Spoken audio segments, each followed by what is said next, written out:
Viva! O que junta neste podcast um pouco mais de azul, uma poeta, um economista e um jornalista. Esta semana procuramos uma palavra-chave. Rita Taborda Duarte, não desfazendo, vai abrir com chave de ouro a porta da Assembleia da República e espreitar a exposição de Vieira da Silva no Salão Nobre. Francisco Louçã dá ao tabu um sotaque francês, atento ao ambiente político que precipitou as eleições de domingo. Quanto a mim, procuro sinais de uma palavra-chave, que pode não ser a palavra-chave.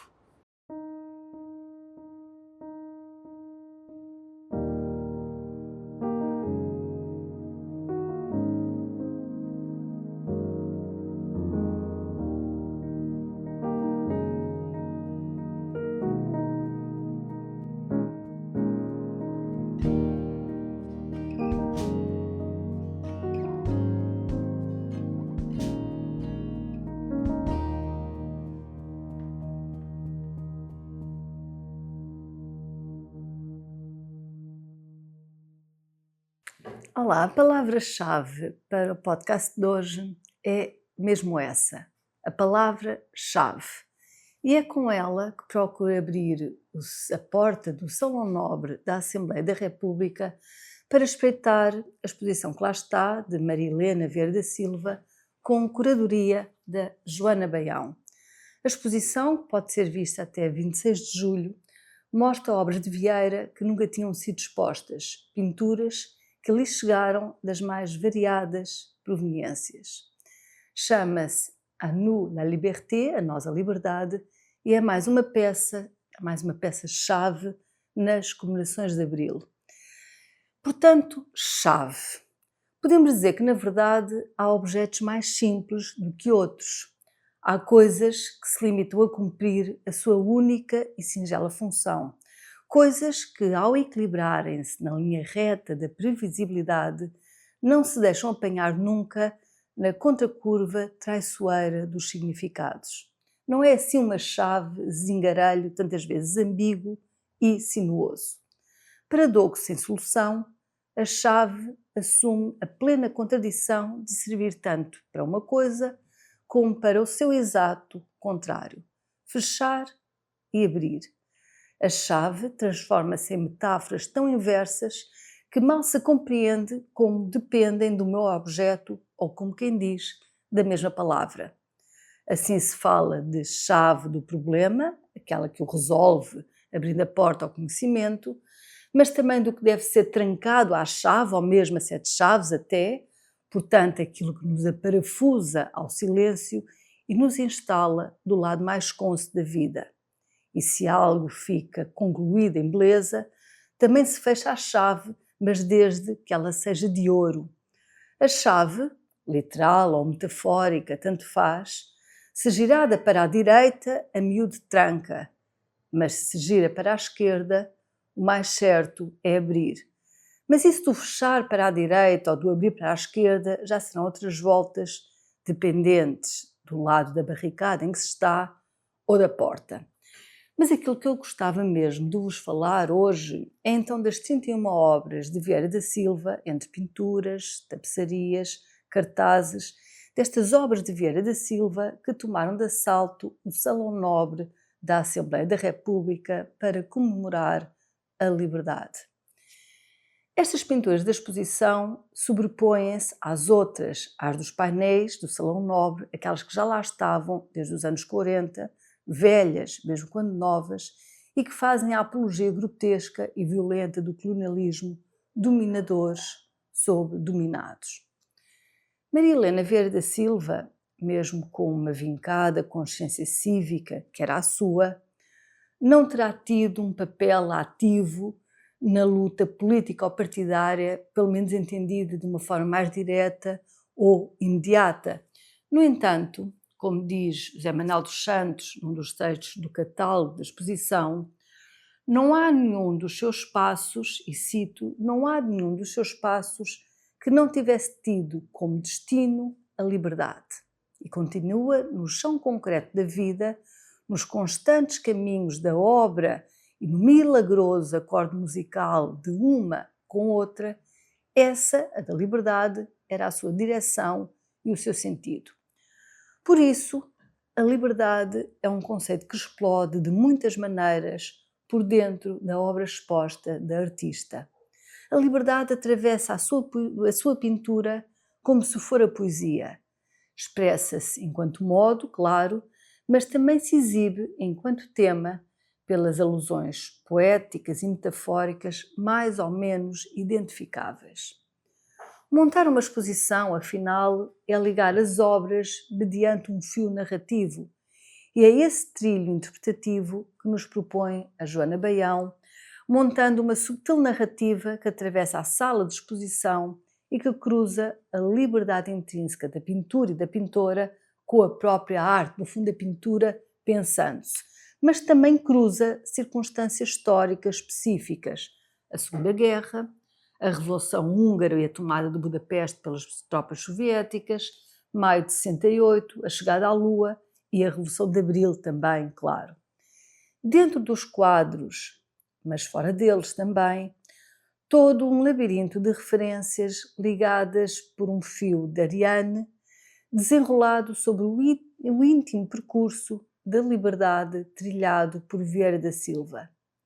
A Assembleia da República, independentemente da correlação de forças que lá dentro se instala, tem um papel-chave, cá está, na defesa da democracia plena, aquela que está para além do depósito do voto em dia certo, à hora aprazada, numa urna. E até podemos pensar que uma urna pode ser até um estranho local onde pôr a importância do voto, mas isso fica para outra vez. É mesmo muito estimável ver a Assembleia da República a oferecer a chave para abrir as portas à democracia, abrilhando-se naturalmente e mostrando que aquele edifício é um espaço comum, um espaço nosso, que não se pode trancar nem por dentro, nem por fora. Bom ver que os 50 anos de Abril não foram simplesmente um pretexto, mas sim a chave certeira para abrir, literal e simbolicamente, as portas da Assembleia da República aos cidadãos, à cultura, numa ética que duplica sentidos ao convocar também a estética. Entre as várias iniciativas a que se tem vindo a assistir, e disso fala Augusto Santos Silva no catálogo, já que esta iniciativa partiu da legislatura anterior, das várias iniciativas, então, conta-se o Centro Interpretativo da Assembleia da República, há pouco inaugurado, ou a coleção da literatura para a infância, Missão Democracia, conjunto de 12 livros, um por mês, com temas caros à cidadania democrática, em que também colaborei, e assim se vai recentrando de alguma maneira o verdadeiro trabalho da Assembleia da República depois de Abril.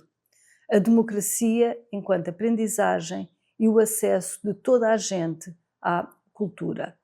Cumpre também este mesmo propósito esta exposição A Nós, a Liberdade, que resgata, afinal, o título de uma sequência de pinturas da artista plástica das suas primeiras fases, mais figurativas e obedientes ainda a uma perspectiva clássica. As 101 obras apresentadas atravessam um longo período do percurso artístico de Vieira da Silva, desde 1934 a 1988, e abordam a liberdade nas suas ramificações mais livres, desde o bem conhecido cartaz comemorativo dos 10 anos da Revolução de Abril, aquela tão icónica árvore florescendo em cada uma das letras da palavra liberdade, até às suas pinturas da juventude, mais figurativas, como disse, ou até aos ciclos das estações e figurações várias da primavera, ou até mesmo à paradigmática pintura da Biblioteca em Chamas, convocando René Char. Tudo, neste percurso narrativo, faz da liberdade uma palavra-chave que abre muitas portas e que se explora livremente, fugindo sempre de chavões pré-fabricados. Disse Vieira da Silva um dia, a propósito da sua própria pintura, e vou citar: "Nos meus quadros", diz-nos ela, "nos meus quadros aparecem por vezes formas que são vistas pelos outros como casas, mas que para mim são interiores com portas e janelas, não são exatamente quartos, mas são mais como uma espécie de entradas. Para mim, a porta é um elemento muito importante. Sinto desde há muito que estou diante uma porta fechada. As coisas essenciais que eu nem posso conhecer nem ver passam-se do outro lado. É a morte que me há de abrir esta porta. Tenho a impressão de que a explicação virá com a morte. É ela que me dará a chave. Esta frase, por si mesma, é toda uma chave de leitura da pintura de Vieira da Silva, dessa vontade livre de abrir caminhos que transitam para o lado de lá da tela, sugerindo que há mais por conhecer do que aquilo que nos é dado a ver. Uma forma ou outra de sugerir a liberdade que extravasa a superfície mais mansa do real. Mas interessa-me também olhar para uma outra linha de leitura que está ali também subjacente e que está subjacente também nesta exposição. É que estas obras de Maria Helena Vieira da Silva ocupam não somente a Assembleia, como um espaço muito particular dentro dela, o Salão Nobre.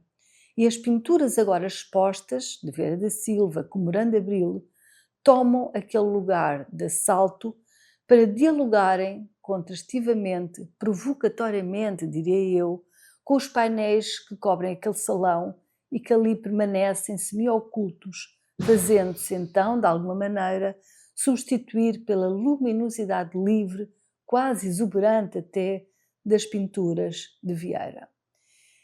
Esse foi um dos pressupostos também da exposição, salientado tanto na visita guiada como no próprio catálogo. E escreve aqui Joana Baião, a curadora da exposição.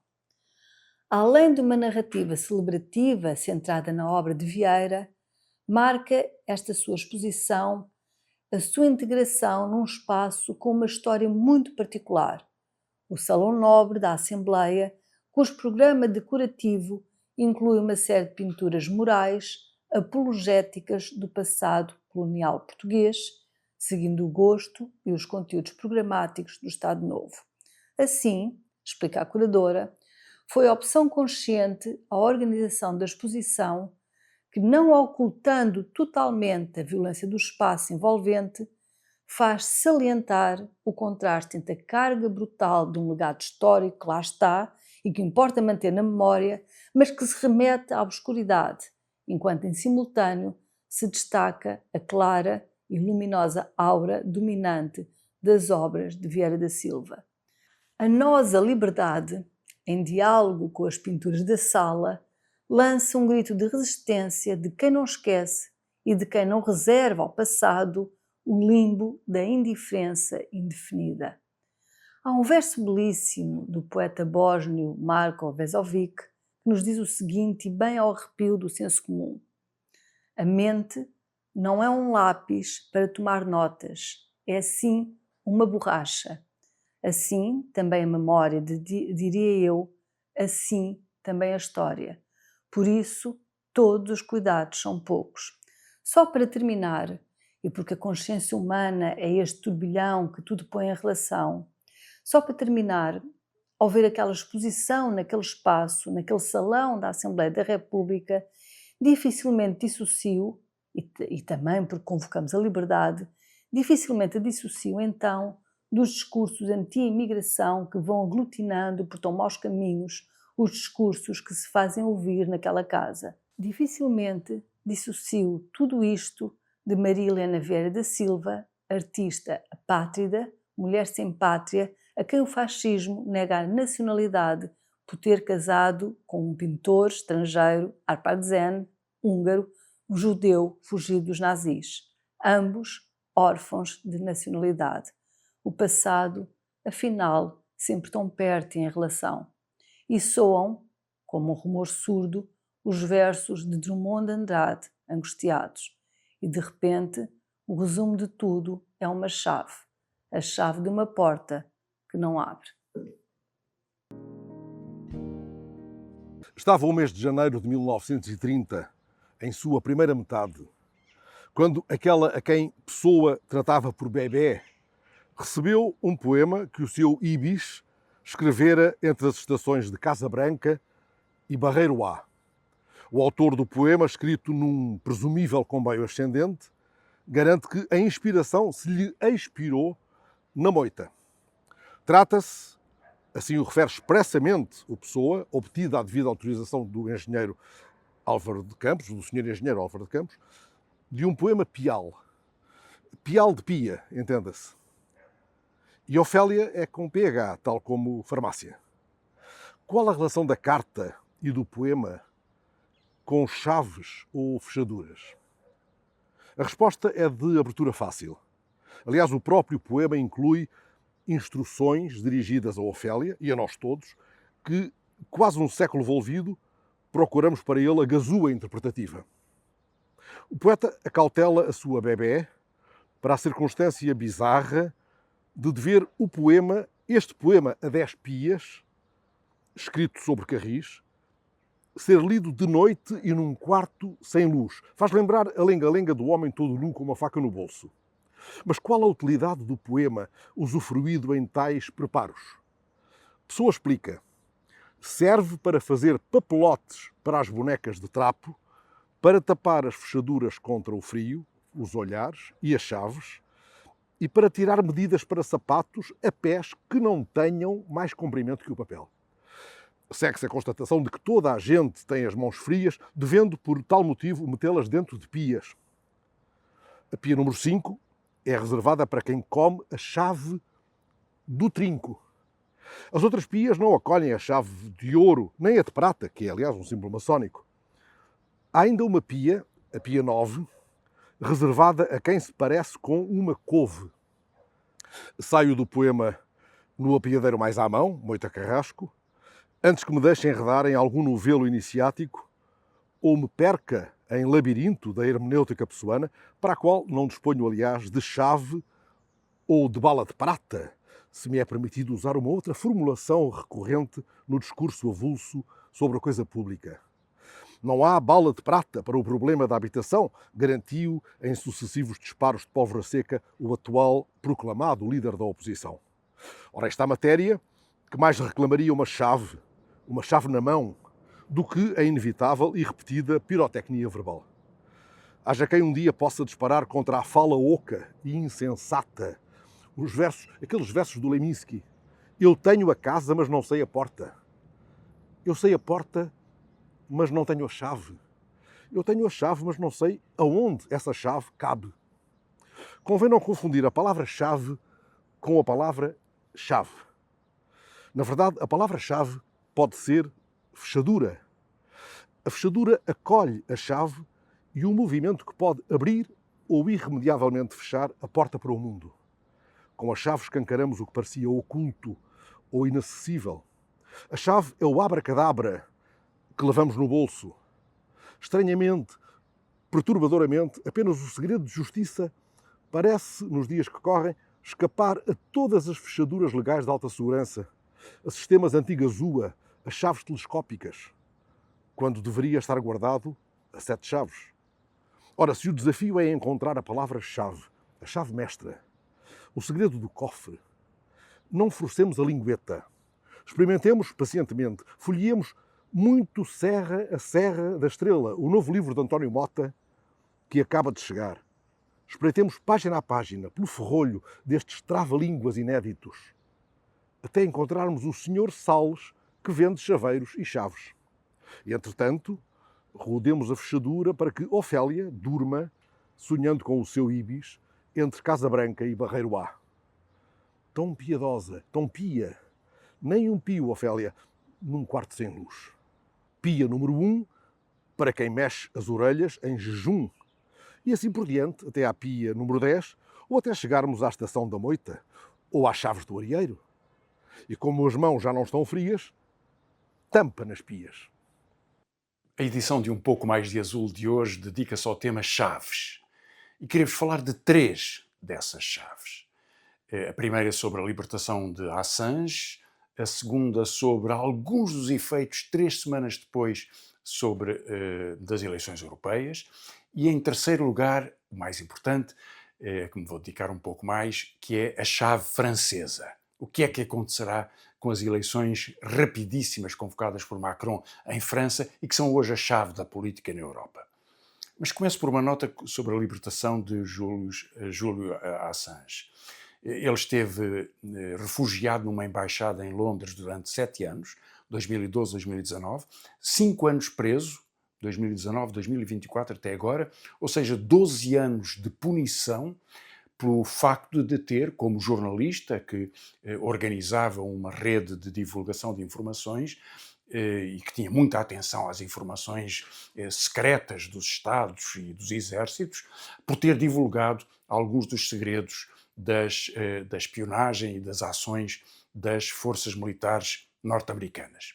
Foi perseguido, foi acusado e até houve um pedido de extraditação pelo qual poderia ter sido condenado a uma prisão perpétua caso as autoridades britânicas o tivessem aceitado. O facto é que o acordo que à última da hora, depois de várias diligências judiciais sobre a extradição, acabou por ser alcançado, permite-lhe, com o reconhecimento de culpa, sendo óbvio que divulgou as informações que são o contexto desta acusação, que lhe permite a sua libertação. É, portanto, uma vitória, mas uma vitória frágil, porque demonstra, em primeiro lugar, que o jornalismo independente é perseguido por um Estado se revelar alguns dos seus segredos, e nomeadamente sobre o perigo da sua atuação. Revela, em segundo lugar, que os Estados Unidos se arrogam o direito de intervir em outras jurisdições, como a jurisdição inglesa, para perseguir os seus adversários, e desse ponto de vista o resultado é uma grande fragilidade do direito à informação e do direito à liberdade. E nesta chave de um processo que se fechou agora, Assange é um protagonista da luta pela liberdade, mas não é seguro que tenha conseguido ampliar essa liberdade. A segunda chave de que vos queria falar é um comentário breve sobre o resultado do acordo entre as 3 famílias europeias, ia dizer as grandes famílias europeias, mas não são as grandes famílias europeias, os populares, a direita tradicional, os socialistas e social-democratas e os liberais. Na verdade,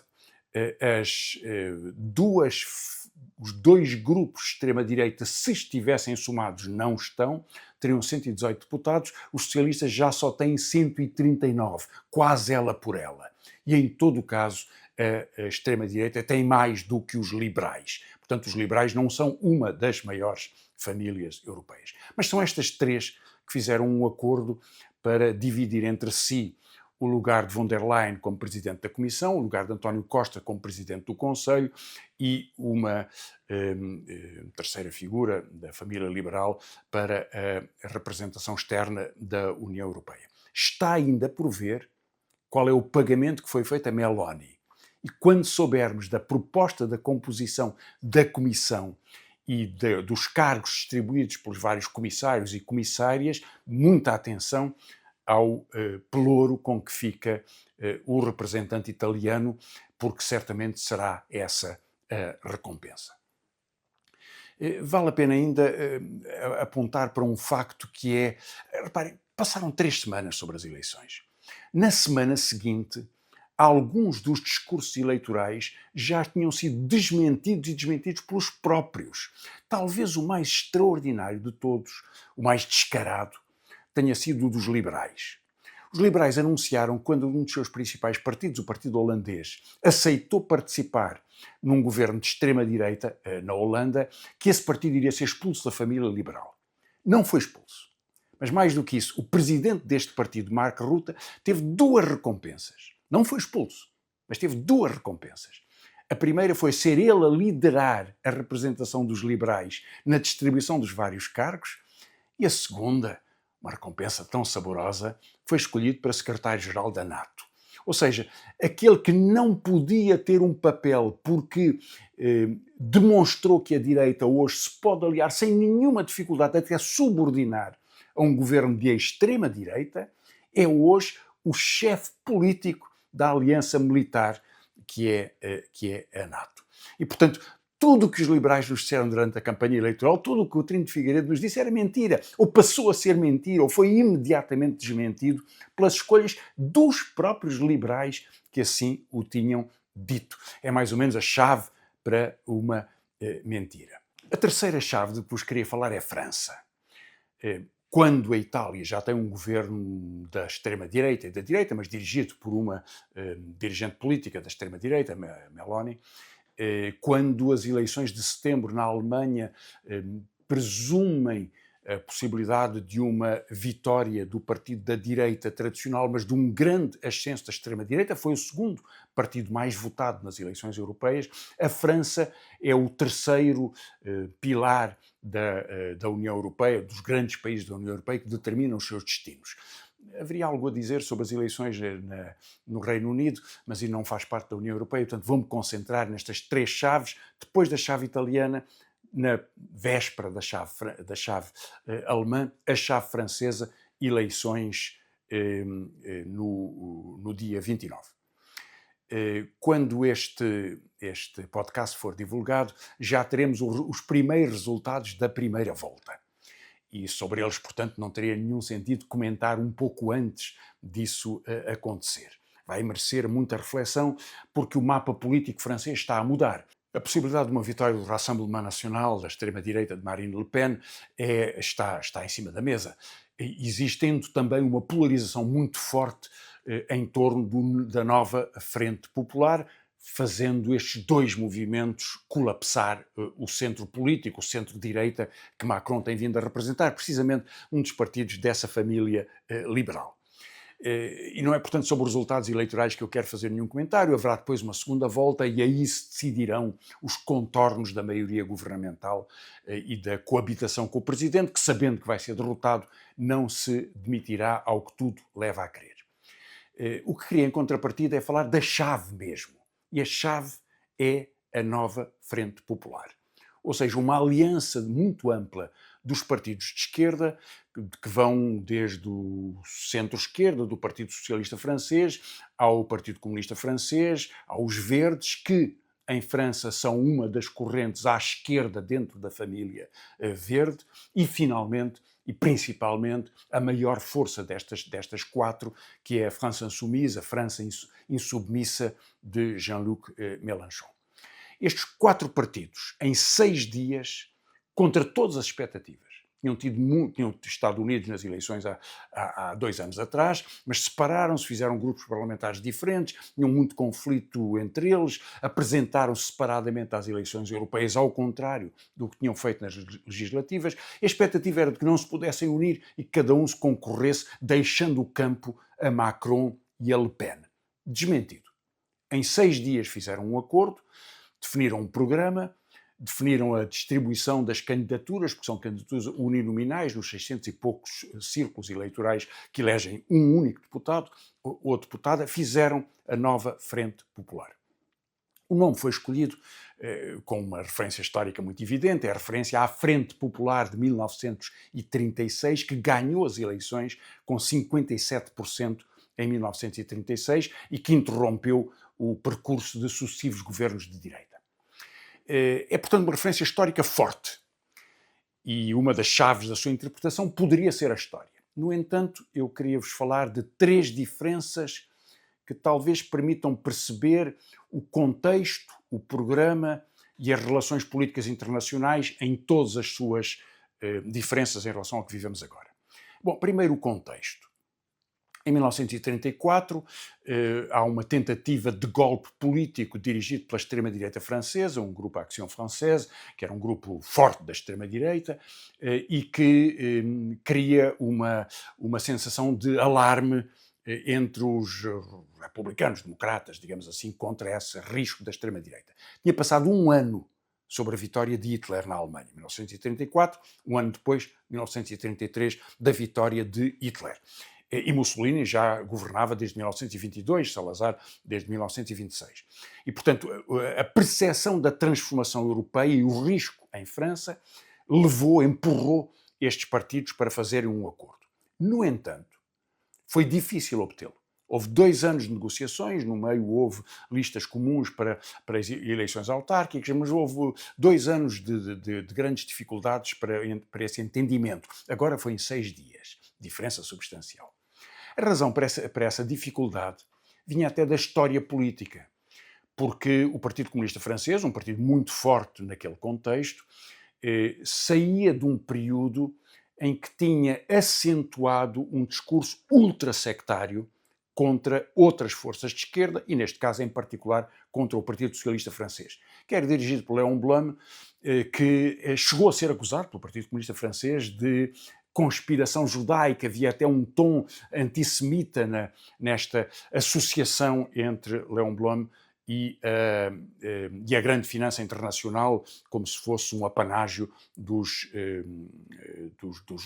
judeus ou de famílias de origem judaica. Este período, que foi chamado o terceiro período da Internacional Comunista, foi muito marcado por esse extremo sectarismo. Os socialistas eram designados pelos comunistas como sociais-fascistas, portanto não havia nenhum campo possível de alguma aliança. No entanto, a partir de 1934, esta orientação ultrasectária, que teve resultados trágicos na Alemanha, vitória de Hitler, começou a ser revertida e, portanto, os apelos unitários, depois desse choque de 1934, começaram a ser sentidos. E o programa acabou por ser assinado pelos vários partidos, por todas as centrais sindicais e por mais 100 associações que representavam vários movimentos dentro da vida política francesa. Portanto, o contexto é diferente, a história é também diferente. A segunda chave para perceber esta comparação é que o programa é também diferente. É claro que em 1936 o programa da Frente Popular partia de objetivos que não tinham sido alcançados e que em si mesmo são históricos. As 40 horas de trabalho semanal, o direito às férias pagas, um aumento de 12% nos salários. Portanto, todos esses objetivos foram uma grande transformação, houve uma imensa alegria em torno destas medidas. Ainda hoje são conhecidos os filmes e as imagens das centenas de milhares de trabalhadores, de famílias trabalhadoras, que foram pela primeira vez a passar férias. No entanto, esse programa, que era comum, era tratado com uma reserva para alguns partidos. O Partido Comunista Francês decidiu não participar no governo. Apoiou o governo, fez parte da maioria parlamentar, mas não apoiou no governo, que aliás tinha uma característica que eu tenho que vos contar, que é que tinha 3 mulheres, 3 ministras, que no entanto viviam na situação paradoxal de terem um poder de decisão no governo, mas não poderem votar, porque as mulheres não tinham direito de voto em França naquele tempo. O programa da Nova Frente Popular, 2024, é um programa mais radical, se pudermos considerá-lo assim, 10% de aumento dos trabalhadores da função pública, 1.600 euros de salário mínimo nacional, reforma aos 60 anos, congelamento do preço dos bens alimentares, rejeitar as medidas e as imposições do Pacto Orçamental, da Estratégia Orçamental Europeia, portanto uma política de afirmação de soberania económica num contexto em que a França tem os limites da União Europeia. É, em todo caso, um programa mais ousado desse ponto de vista, e isso tem provocado muitos ataques e muitas críticas por parte dos partidos da direita europeia e até de alguns outros partidos socialistas. Imaginem só o exercício de pensar o Partido Socialista Português a aceitar medidas como essas sobre a idade da reforma, sobre os aumentos gerais da função pública ou até sobre um salário mínimo que se aproximasse de um nível que fosse sequer próximo deste que é negociado em França. Mas a terceira chave para comparar a velha Frente Popular de 1936 e a nova Frente Popular de 2024 é que o contexto, a relação internacional é completamente diferente. Não só porque vivemos uma guerra, que é a guerra da Ucrânia, depois da invasão russa, mas por causa da guerra de Gaza, em que, nos 2 casos, a Frente Popular tem uma posição muito óbvia de defesa da soberania ucraniana contra a invasão, de defesa do reconhecimento do Estado da Palestina, de punição dos criminosos de guerra, de ataque ao genocídio desenvolvido por Netanyahu. Em tudo isso tem uma posição muito clara num contexto de pressão e de guerra. Mas em 1936, quando foi eleito o governo da Frente Popular, também havia pressões nesse sentido, a que o governo respondeu mal. Em 1936 é a vitória republicana em Espanha, começa a Guerra Civil com o levantamento militar de Franco, que dura até 1939, o governo da Frente Popular francesa durou menos, mas durante esse tempo a França aceitou um princípio hipócrita de neutralidade, ou seja, não apoiar militarmente os republicanos espanhóis. Em contrapartida, Hitler e Mussolini apoiaram intensamente as tropas de Franco, como é bem sabido, e aquela guerra foi o prelúdio da guerra, da Segunda Grande Guerra, da Segunda Guerra Mundial. Mas o governo da Frente Popular em França desistiu de apoiar os republicanos e ficou com essa mancha vergonhosa. Era também um período de ajustamento e de grande tensão. Em Moscovo estavam a decorrer os processos de Moscovo contra velhos dirigentes do Partido Bolchevique. Os principais processos são de 1936 a 1938. Grande parte dos ex-companheiros de Lenin, que tinha morrido em 1924, foram perseguidos, foram assassinados no contexto destes processos, e a onda de impacto destes processos à escala internacional foi pesada. O facto, em qualquer caso, é que a grande mudança para a política francesa, já não com o governo da Frente Popular, foi uma dupla mudança, que foi o facto de Stalin assinar com Hitler, na verdade os seus ministros dos negócios estrangeiros, Ribbentrop e Molotov, assinaram o Pacto Germano-Soviético em agosto de 1939.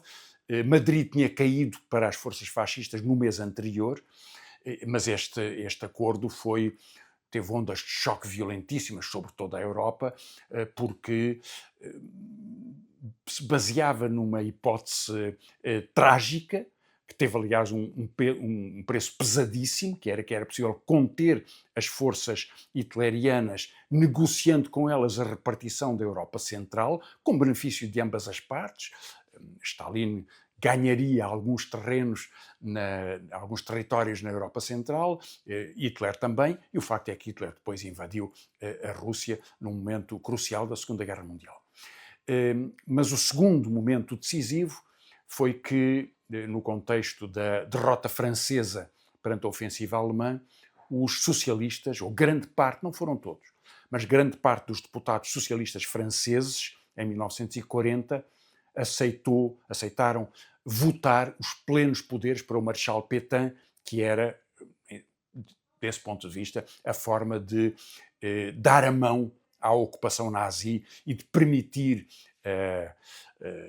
digamos, esta encenação de um governo autónomo francês numa parte da França, sob a tutela do Marechal Pétain e, na verdade, o controle pelos nazis. Portanto, a história foi muito atravessada, enorme esperança em 1936, fracasso perante os compromissos, as obrigações de apoio à República Espanhola, transformação das relações sociais, mas logo a seguir uma guerra e esta dupla traição do Pacto Germano-Soviético e da aceitação pelos socialistas franceses dos poderes do colaboracionismo pró-nazi. Em tudo isto, como vemos, há uma grande diferença. E a chave, precisamente, da política atual no combate à extrema-direita é aquela coerência que ao longo dos anos 30 se foi perdendo, tragicamente, para a população europeia, é manter essa coerência, ganhar essa coerência, fazer dela a mobilização política e uma vitória eleitoral, porque só a nova Frente Popular pode vencer a extrema-direita. E se assim for, essa é a chave da Europa. O podcast Um Pouco Mais de Azul tem realização de Miguel Bordalo, produção de Joana Louçã, música de Filipe Melo, grafismo de Tiago Tavares. Sai quinzenalmente às quintas-feiras.